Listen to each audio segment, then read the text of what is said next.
What is up, my dudes and the one girl who want to come here and make sure that I'm not hiring stunt doubles to ride my motorcycle? Look, it's me. I'm here. This is Bikes, Beards, and Brews. Let's kick that intro.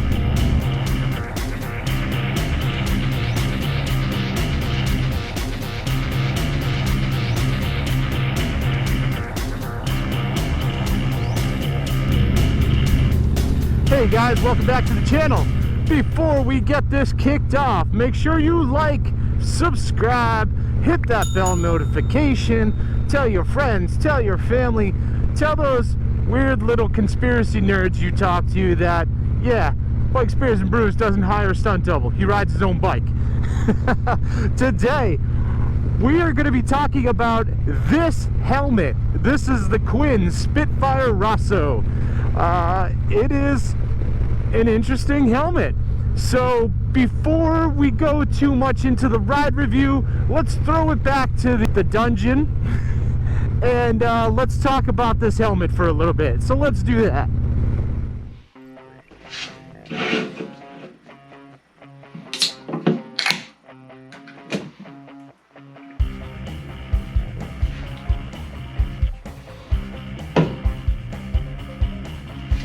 Alright guys, let's talk the Quin helmet. This is Quin Design's Spitfire Rosso. There's two different versions of this helmet. There's like a black and yellow one, and then there's this one. They both come with somewhat similar names, but the same but different. So I want to run through a few things on this helmet. Just kind of give you like some things I kind of nitpicked at, and then like some pros and cons. I even took notes, man. So I'm trying to get this as accurate as possible. For some comparison's sake, I'm actually going to line this up against the Ruroc Atlas 3 when it comes to specs, just so you have an idea of what you're looking at when comparing this towards, let's be honest, the helmet that every moto vlogger on earth seems to be wearing at this point in time. So first and foremost, the price point for the Spitfire Rosso comes in at $400. For full transparency, I bought this helmet with my own money. I didn't pay the $400. I actually was just about to order the helmet, and you know that saying, you know, you miss every shot you don't take? Well, I messaged them just before I ordered this, and I was like, hey, do you guys have any deals going on? They said no, but let me take a look, and they gave me 10% off. Very nice of them. You know, like, I was buying the helmet one way or another. I told them I was buying the helmet one way or another, and they still offered me the 10% off. That's very cool. Let's just put that in the pro column, because that's cool, man. So this helmet is exceptionally light. I don't have the numbers off the top of my head. You know what? I'll throw them right here. This helmet comes in right about the same weight as the Ruroc Atlas 3. When it comes down to it, this helmet is a little bit heavier by like a few ounces. With that being said, this already has its microphone, its headphones, its battery pack, everything already built into it. With the Ruroc, you have to buy their little package and throw it into the helmet afterwards. So once you do that, once you buy that, put it into the Ruroc, these things are pretty much the exact same weight. So right off the bat, and that's about the same. I will say pros versus the Ruroc, and Ruroc, pay attention to this one. This is going to be amazing. Open and closed vents. You guys say you're making a premium helmet. Open and closed vents, guys. The Ruroc does not do that. You have to buy separate pieces. The screen is pin lock ready, so you can order the pin locks. The price-wise for pin locks, I actually took some notes here. The pin lock for this is right about $95. That is for the one that transitions. So you throw it in there, it gets darker when there's sun, it gets lighter when there's not. Right about the same price as the Ruroc. So I mean, you know, the stuff for the Spitfire tends to be about $5 cheaper. So nothing too amazing there, but it's there if you want it. It's fun. This also has open, drop down lens. So yeah, you got that. It's got ratchet system for the helmet. So you just gotta, there, it's in and done. Nice quick release when you want it out. It's all nice and labeled, well, nice and tagged. The inside, make sure you can see that. It's got a nice looking premium inside. All the cables, as you can see, there's no cables in. You can't see anything. And as I said, like, there's already headphones in here. There's already like a microphone. I don't know if you can really see it, but it is affixed to the front of the chin bar. The battery is already in here. The crash detection is already in here. That really does set it aside from other helmets on the market. This is really the first helmet to the market that has the Bluetooth crash detection. It syncs up with an app on your phone. That's pretty cool. I would love to test it and let you know how that works, but that would require me, like, I don't know, running into a concrete wall or getting into an accident on my bike, neither of which I'm willing to do. So we're just gonna go ahead and take Quin's word for it that works. It also uses the cone head setup for the foam on the inside of the helmet. So it's two different types of foam, like one that's a higher density and one's a lower density. So it protects your brain better when you crash, essentially. So that's a really cool thing that's included in this helmet. I mean, overall, there's a lot of safety stuff going on in this helmet. There's a lot of just different things, and I feel like that's awesome. If you're comparing this to the Ruroc, as I said, this helmet right here, complete with the battery, with the crash detection, the headphones, the microphones, pin lock ready, open and close vents, $400 if they don't give you a deal. Now, if we're going apples to apples, the Ruroc 3, Atlas 3, if you got just the basic black, it comes in at $450. And the most expensive helmet I saw was like $525, depending on what pattern you get. Then you have to get the shockwave pack. That's another $150. This you don't, it's already in there. Then you gotta buy the pen locks. Like I said, they're about $5 difference. Then you have to buy Ruroc's little butt plugs. Those are the things you gotta put in to close the vents because they do not have open and closed vents. The butt plugs are 15 bucks. So when it's all said and done, your Ruroc is coming in at between $615 and $710, depending on the pattern you choose. With this, $400, done. So this is a few $100s cheaper. Some of the cons I did see on this that I do want to touch upon is it does have limited designs. Like this is the Spitfire Rosso. This is it. This is the only, I do like this, but this is it. It is black and red. Like it's got the matte finish, it's got the racing stripes, and that's it. You cannot get another color or pattern for this helmet. One of the other things, it's a Pro and a Con. Right here is the little charging cable that takes care of the battery pack. I don't really like how it goes into the helmet like that, because eventually, like I work in IT, I'll tell you straight out, this cable is going to wear out. This neck is going to end up breaking from just stuffing it in and out of the helmet. It's going to end up giving up. Another thing I didn't care for is it has a micro USB on it as opposed to a USB-C. Just knock it off. Just do USB-C. It's so much easier. You don't have to like match the shapes and stuff. You just plug it in, it's done. So I was a little annoyed that they're still on the micro USB on this. The sizes are a little weird on this. So when I first looked into ordering a Quin, I measured my crown and all that stuff according to their website. And their website actually had me in, I think, an extra large. I normally wear a 2X, and that's in an HJC helmet. I've used HJCs for years. I've been through multiple models, always 2X. But according to their measurements, I would wear an extra large. I did reach out to them, and I wanted to make sure that I got the right size, the right fitting. They said their helmets tend to run a little bit small, so to order up.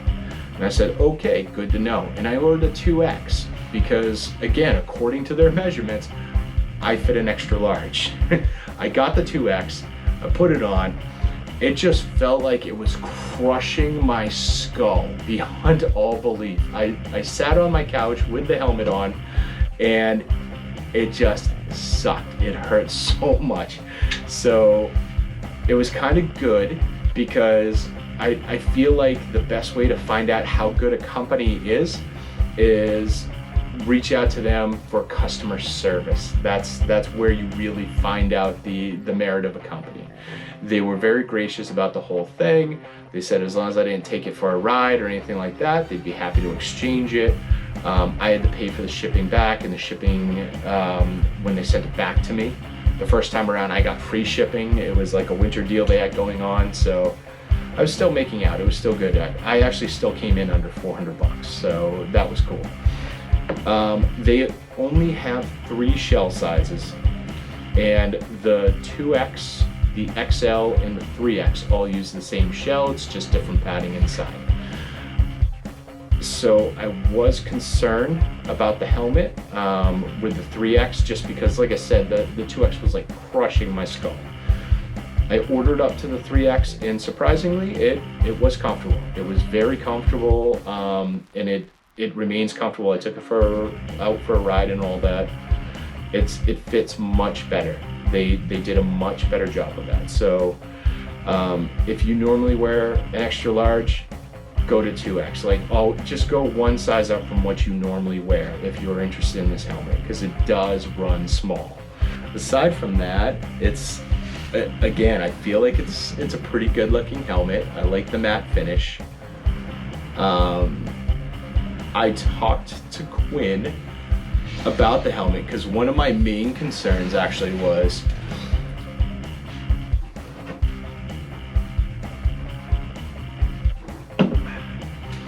one of my other issues is it's not really a Quin thing, it's any of these smart helmets, the things with the Bluetooth headphones and mics and all that.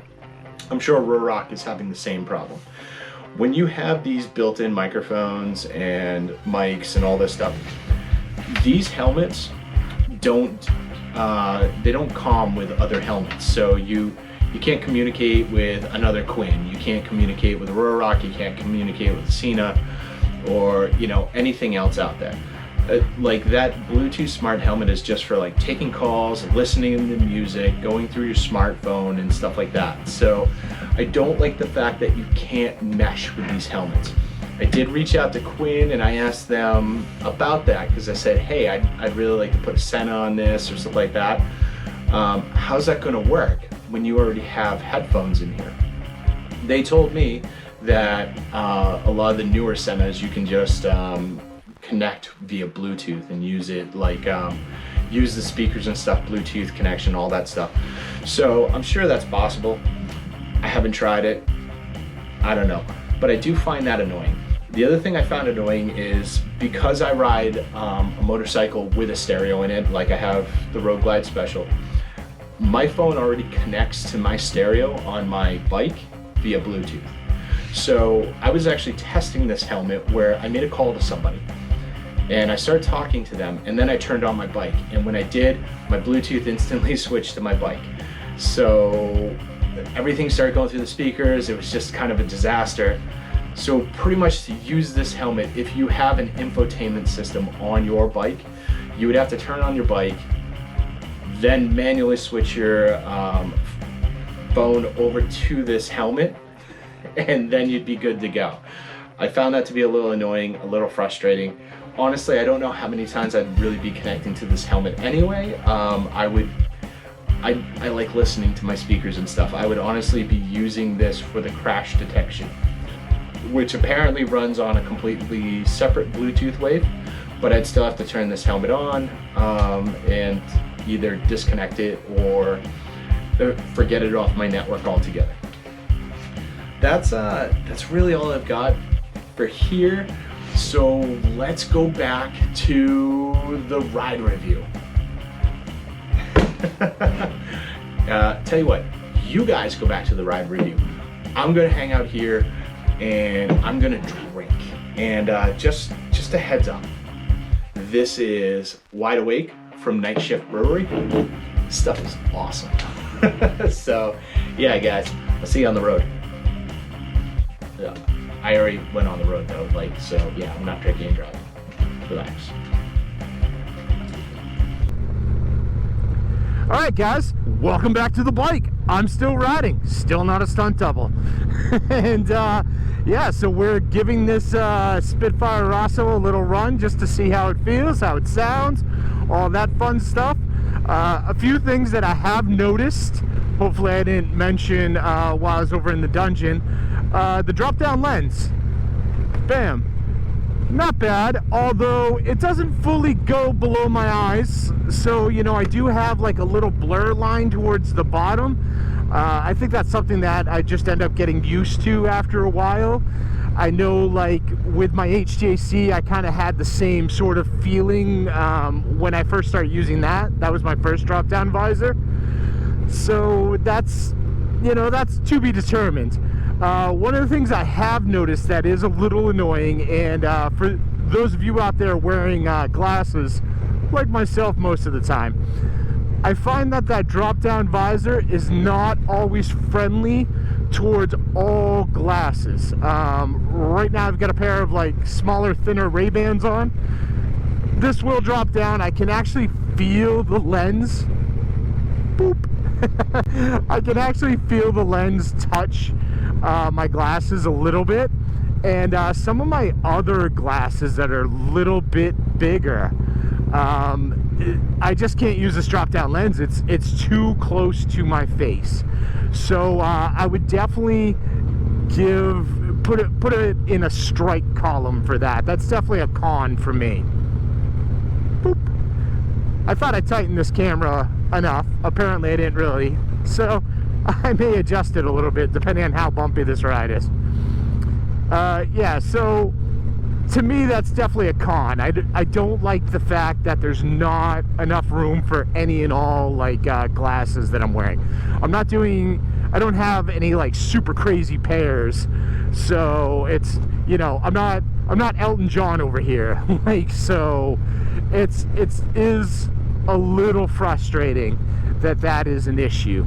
The buttons on the side, for the most part, I can feel them. You know, you got the one here, the one here. The volume up and down, you could definitely feel them, but the cue in the middle kind of gets in the way. So it makes it hard for a gloved hand to fully differentiate between all the buttons. And just to give you an idea, like right now I'm wearing mechanics gloves, like the brand Mechanics. They're not super thick gloves, they're not very padded. They're actually very comparable to just about any other riding glove out there. If anything, riding gloves tend to be a little bit thicker than these, unless you're doing like, you know, the Thrash and Supply or some of those thinner moto gloves. So I mean, that is hit or miss, but overall, I mean, I feel like it's a decent design. It's a decent idea. The helmet itself, it definitely feels way lighter. The reason why I haven't set it up as a moto vlog helmet just yet is because I wanted to make sure that A, I liked it, and B, I was giving it a good review, like an honest review on like the weight of the helmet and whatnot.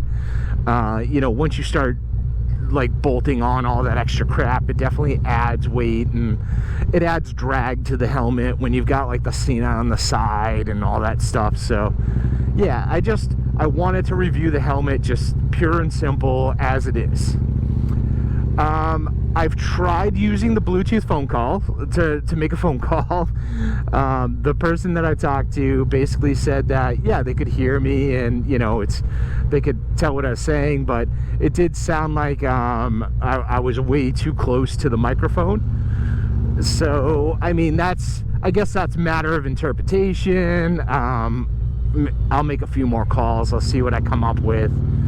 The helmet definitely does feel like it cuts through the wind really well, so that's cool. One of the other things I would definitely put in the negative column, the con column, is I've tried to ride this helmet with the lens just cracked open a little bit. Let me see if I can show you. And I tend to sit up when I ride. See? It just closes by itself. And it is popped into place when I lift it. It's not like in between, you know, clicks. So I find that really frustrating. I noticed that on the first ride I took with it.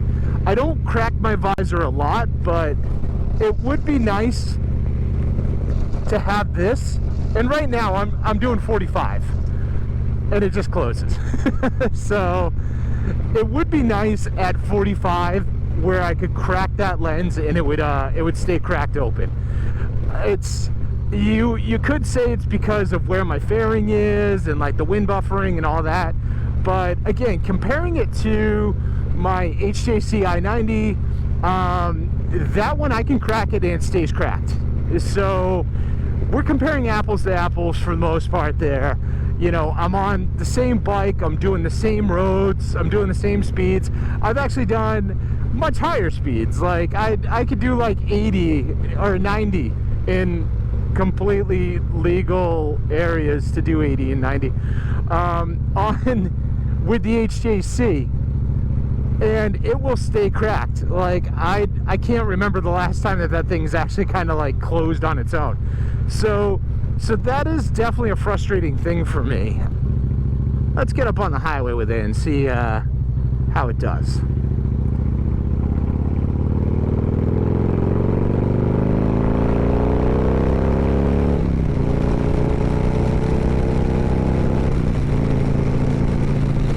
Oh yeah, man, it is, it's kind of a loud helmet when you get on the highway, for sure.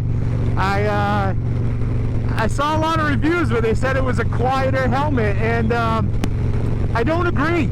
I do not agree that this is a quiet helmet whatsoever. Let's find a place to get off the highway. Wow, this is I mean, I'm sure you can tell just by the fact that I've gotten louder. I'm doing 70 right now, just so you have an idea. I'm on a highway, whoop, and it is loud in here. It is exponentially louder than my HJC is. So this helmet is exponentially louder than my HJC, which I'm quite let down about. Not even just one of my HJCs, but both of my HJCs. This helmet is louder. And that really is a letdown, because part of the reason why I bought this helmet was so I could do my big dumb road trip over the summer and have the whole crash detection, because I'm going to be riding solo a lot. And I know my wife tends to worry when I'm out and about, and I know about the whole golden hour. Like, if you get in an accident, there's only a certain, like, you know, that first hour is the time to really save you.